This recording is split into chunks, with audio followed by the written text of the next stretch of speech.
21મી સદીમાં પણ આદિવાસી વિસ્તાર એવા છોટાઉદેપુરમાં અંધશ્રદ્ધામાં લોકો ગળાડૂબ છે।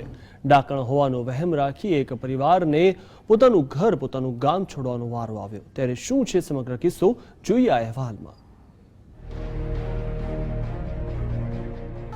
આંખમાં આંસુ સાથે પોતાના વૃદ્ધ પિતા સાથે ભેટી રહેલી આ મહિલાને તેના જ પરિવારજનોએ ધૂતકારીને કાઢી મૂકી છે।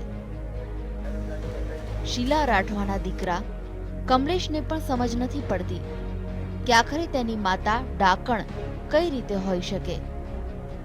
આ મહિલાને જ નહીં પરંતુ તેના પતિ, પુત્ર અને પુત્રવધુ સહિત તેમના બાળકોને પણ ગામ છોડવા માટે મજબૂર પરિવારજનોએ કર્યા છે। આ સમગ્ર પ્રકરણમાં કારણ છે અંધશ્રદ્ધા।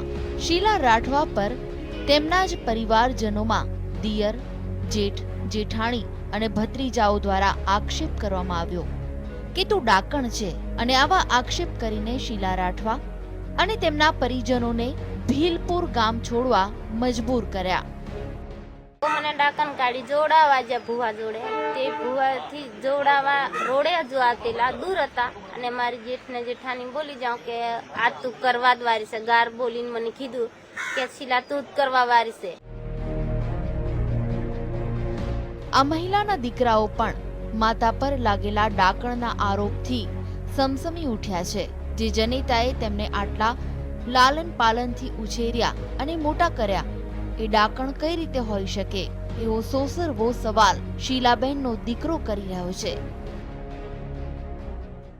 મારી માં ડાકણ નથી અને નીન બેરે માને માથે પાડે। અમે 3 ભાઈ બહેન હે, મારા 3 છોકરા છે, બધા મેં હારીમ લઈએ। નીન બેરે કે ડાકણ કે કાઢે। મારી મમ્મી એટલી હારી છે, હું બધું ખાવાથી મળીને બધું કમ્પ્લીટ રાખે છે રેડી, અને નીન બેરે કરીને ડાકણ કરીને કાઢી મૂકી છે। એટલું અમને બહુ દુઃખ થાય છે એમ, અમારી મમ્મી ભેગાતી ને એટલે બહુ દુઃખ થાય। આ અંગે પરિવારજનોએ પોલીસને રજૂઆત કરી છે, જેથી પોલીસે 2 આરોપીઓની ધરપકડ કરી છે અને આ પરિવારને પુનઃ પોતાના ઘરે વસાવવા માટે મથામણ શરૂ કરી છે। સિંગા કાણી કાકીને ડાકણ એમ કીધું, એના નામ પરથી એની ભેગા મારા બેનનું નામ આવી જાય। ડાકણ હોવાનો વહેમ રાખી એને સતત ડાકણ કહીને બોલાવતા હતા। એને મારકૂટ પણ કરી અને કીધું કે હવે તારે આ ઘરમાં રહેવાનું નથી, એમ કરીને ઘરની બહાર કાઢી મૂકી, એને માર માર્યો અને ડાકણનો વહેમ રાખ્યો। શીલાબેને પોલીસ સ્ટેશનમાં અરજી આપી। એ અરજી ઉપરથી પોલીસે પગલાં તો લીધા, અટકાયત કરી, જામીન ઉપર મુક્ત થયા, પરંતુ આ મારકૂટ એમની સતત ચાલુ રહી। પોલીસે પછી છેવટે ગુનો નોંધી અને 4 આરોપીઓ પૈકી અત્યારે 2 આરોપીની ધરપકડ કરી છે।